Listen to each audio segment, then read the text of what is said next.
যা যা যা যা বলে দে তোর বাপ এসেছে। Hey guys, welcome to my channel. আমি মহারাজ, আর এখন আমরা কথা বলবো হচ্ছে এই পুরো বিষয়টাকে নিয়ে। বন্ধুরা, আনবিলিভেবল রেকর্ড ঘটিয়ে দিয়েছে, আনবিলিভেবল রেকর্ড। ইয়াস বন্ধুরা, পুষ্পা টুকে হারিয়ে দিয়েছে বেঙ্গলে। মানে বেঙ্গলে পুষ্পা টু এর রেকর্ড, মানে পুষ্পা টু এর ট্রেন্ডিং লিস্টকে হারিয়ে দেবদার number 1 on trending. Yes, Khadaan number 1 on trending. ভাই কেউ বল রে এই কথাগুলো ভাই। বাংলা ছবির অনেক বছর বাদে এরকম ইতিহাস সৃষ্টি করছে রে ভাই। ভাই আমি একটা কথা বলছি, এই পুষ্পার সাথেই ক্ল্যাশ হয়েছিল দেবদার টনিক ছবিটার। সেই ছবিটার মাল্টিপ্লেক্স এবং সিঙ্গল স্ক্রিন সর্বত্র যে কালেকশন ছিল, সেটা পুষ্পা পার্ট 1 সিনেমাটার থেকে বেটার কালেকশন ছিল বেঙ্গল বক্স অফিসে।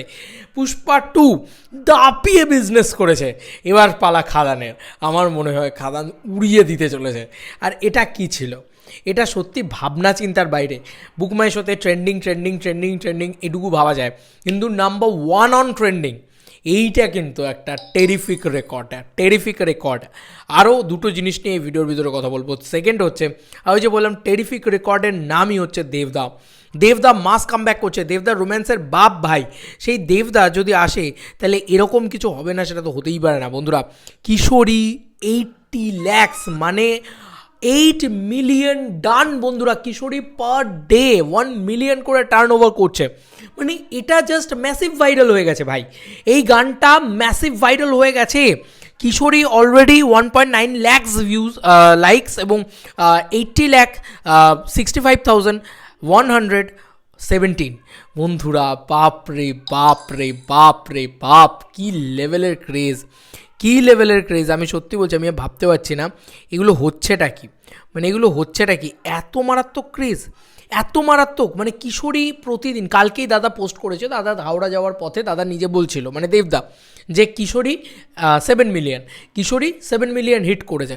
ভাই 8 মিলিয়ন হিট করে দিল, একদিন গেল না 8 মিলিয়ন হিট করে দিল। এবার তুমি বলো, কালকে 9 মিলিয়ন, পরশু 10 মিলিয়ন, এরকমভাবে কি এগোবে? I don't know. কিশোরী কিন্তু গ্রামে গঞ্জে মফস্বলে সব জায়গায় ম্যাসিভ ব্লকবাস্টার হয়ে গেছে। কিশোরী গানটা যে লেভেলে ভাইরাল হয়েছে, তাতে খাদান মানে কিশোরী গানটাই খাদানের জন্য অনেক বেশি ইম্প্যাক্ট করে দিয়েছে আর কি। থার্ড যেটাকে নিয়ে কথা বলবো, সেটা হচ্ছে দেবদার রায়গঞ্জে প্রথম শো দেওয়া।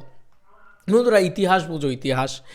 বাংলা কমার্শিয়াল সিনেমার জনক বলা উচিত দেবদাকে, বাংলা সিনেমার জনক বলা উচিত দেবদাকে। কেন বলছি?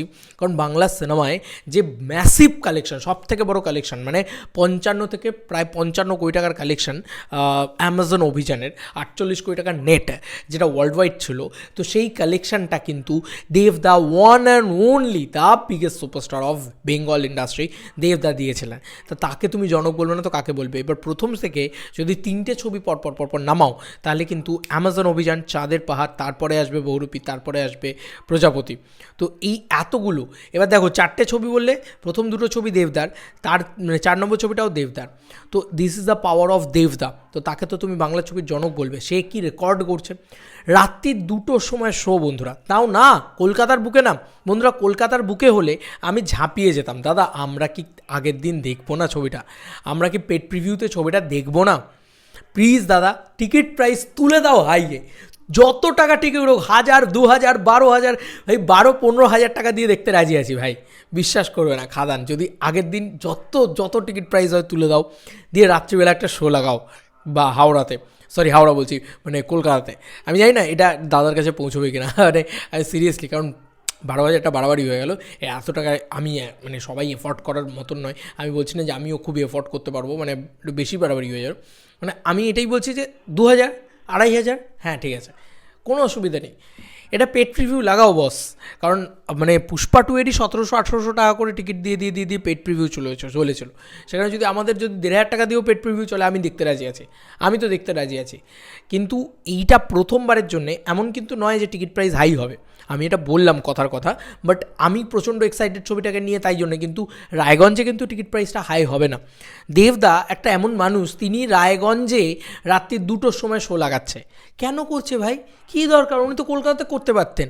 উনি আমতাতে কেন গেলেন, যেখানে আশেপাশে আমি নিজে গেছি বন্ধু, গ্রাম, পুরো গ্রাম, ওখানে কোনো হল নেই আশেপাশে। ওখানকার লোক আদৌ সিনেমা দেখতে যায় কিনা দীর্ঘ কয়েক বছরে আমার জানা নেই। ওখানকার লোকে আমাকে বলছে লাস্ট আমরা সিনেমা দেখেছি 2011 সালে পাগলু। কি বুঝতে পারছো কী অবস্থা একটা জায়গার? সেই জায়গাতে দেবদা গেছে কিসের জন্য ভাই? সব কিছু স্বার্থের জন্য হয় না, কিছু জিনিস ভালোবাসার জন্যও হয়। আর সিরিয়াসলি বলছি, রাত্রি 2টোর সময় শো, মানে 19 তারিখে রাত্রি 2টো থেকে তোমরা খাদান দেখতে পাবে বন্ধুরা রায়গঞ্জে। অনেকে বলছে কেন খুলছে না, কেন খুলছে না, ওয়েট ভাই, এখন ট্রেলার আসেনি, ট্রেলারটা আসতে দাও, তারপরে তো খেলা হবে। ট্রেলার কিন্তু রেডি আছে, হ্যাঁ, ট্রেলার ড্রপ হবে, খুব শীঘ্রই ড্রপ হবে, জমে যাবে সব কিছু। বাট মানে কলকাতায় কবে ফার্স্ট শোটা পরে দেখা যাক।